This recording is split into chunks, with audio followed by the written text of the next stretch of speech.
انت رايحه فين يا لوكي؟ رايحه الكوافير عشان انت وعدتيني ان انت هتعملي شعر عشان المدرسه. اهلا وسهلا ملوكه. اهلا، ازيك يا سماح؟ عامله ايه؟ اخبارك ايه؟ نورتينا. يلا بقى عايزينك تظبطي لنا مليكه. عليا الاثنين. لسه مليكه هتعمل ايه؟ مليكه هتعمل شعرها. خلاص ماشي، تعالي يلا يا مليكه. بدي. يلا لوكي، يلا يا قمر. هنشوف القمر بتاعنا النهارده بقى هيبقى ايه. مبسوطه يا مليكه؟ لازم تكون مبسوطه. طبعا عشان انتي معاها يا سماح. رجعي يا مليكه. رجعي يا مليكه لورا.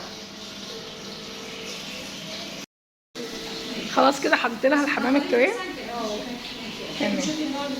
لا لا لا، انا واثقه فيكم جدا. مبسوطه يا فندم؟ اهم حاجه تكوني مبسوطه.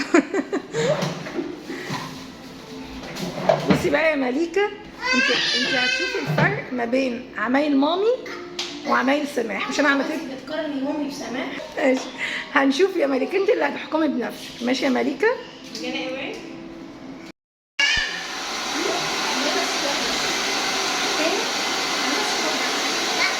لا عملاوي. لا قولي ايه عملاوي بس بيطلع عندنا الناس. لا ليه؟ اخدتي منها؟ لا.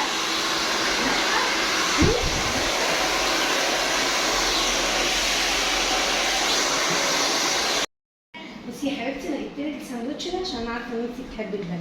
اتفضلي. كمان بصي يا مليكه، بصي بيرحبوا بيك ازاي.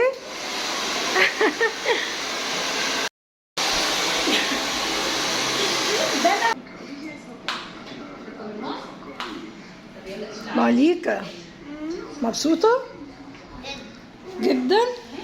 قولي لسماح بقى شكرا. عايزين نشوفك تاني.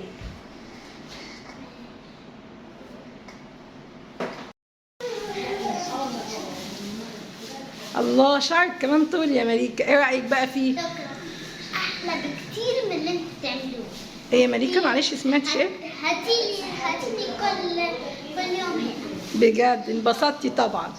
اصل هي عاملاها ان انا مقوت. هو بصراحه عاملهولك حلو جدا جدا جدا، بس ما تنسيش ان انا اللي قصرك شعرك. شايفه شعرك عامل ازاي؟ مقصوص ايه بالظبط.